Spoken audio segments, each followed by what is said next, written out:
everyone, it's me, Maya, and welcome to my channel. I'm trying out yet another angle, so I hope you all enjoy it. Today, I'd like to review the Age of Legends series by Kelley Armstrong.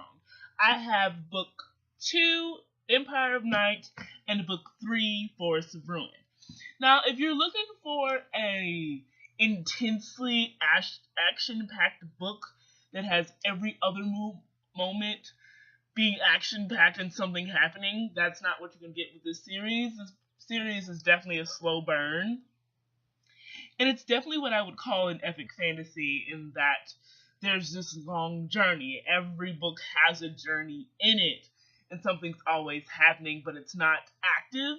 Sometimes it's just stuff that's happening to the people, and they have to deal with it. It's not like the people are actively doing anything. The other issue that you're probably going to have with it is because the story is told by two perspectives, Ashen and Moria, and these two girls are twin girls, and they're the seeker and keeper of their community. And the seeker can calm the spirits, and then the keeper can banish the spirits. And then in the first book, their trip into banishing the spirits separates the two sisters, but throughout the book, anything that happens, you only see it from the perspective of Ashen and Moria. So if anything happens outside of those two people, you just hear about it. So there's nothing actively happening, which if you want to be able to see a lot of the action, you're not going to get this with this book. There are also times when you'll get super frustrated because something is always happening, and not like I said, not actively happening, but you'll have they get separated and then they come back together again, and then something happens, like a mystical beast that is not supposed to exist comes out of nowhere, and then they get separated again, come back together, separate again. That's basically the pattern throughout the whole book.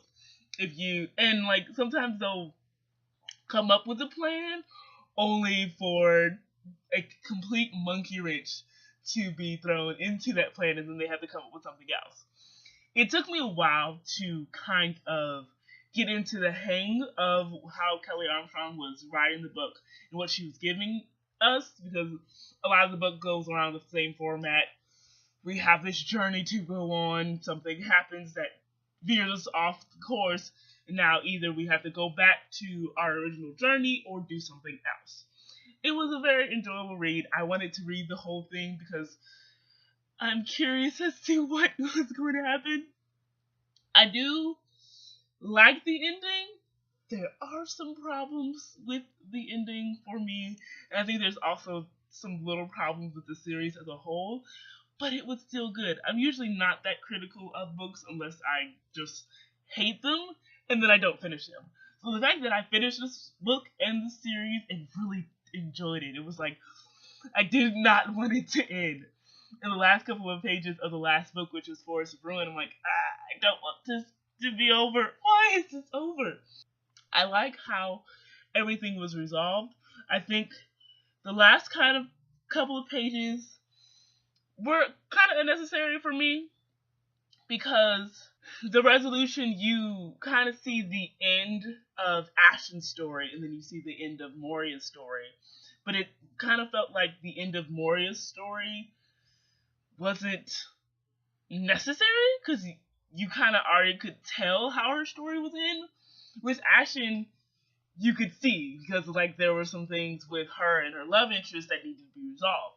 But with Moria, it's we already knew why is this here, but I can't get thoroughly this ending sucks, because it's so hard to do resolutions because you want to make sure everyone's satisfied, and that's impossible. So for what it was a good ending to the series. I think I'm more satisfied with the climax of the ending, as in we did or did not beat the villain, but I think the falling action after that, some of it was unnecessary. But we're always going to find faults with books. There's never going to be, if you're looking for this perfect book that has no problems whatsoever, I would look elsewhere. But this was an okay book. This was this was a fantastic book. And for how the story was going, the ending worked. Would I have liked it differently? Of course, but that, as a reader, I can say that. If I had to write the ending, I would be like, Kelley, you do whatever you have to do to get us to the end of this book. And I think that might have been what happened, but I enjoyed it. I really did. And I think if you're looking for an epic fantasy too, where you're just following these characters' journey, I think you'll love it too. I think that's all my thoughts on the series. I hope you have enjoyed this video. If you would like more of these videos, please subscribe. Also like and share with your friends, and I'll see you next time. Bye guys.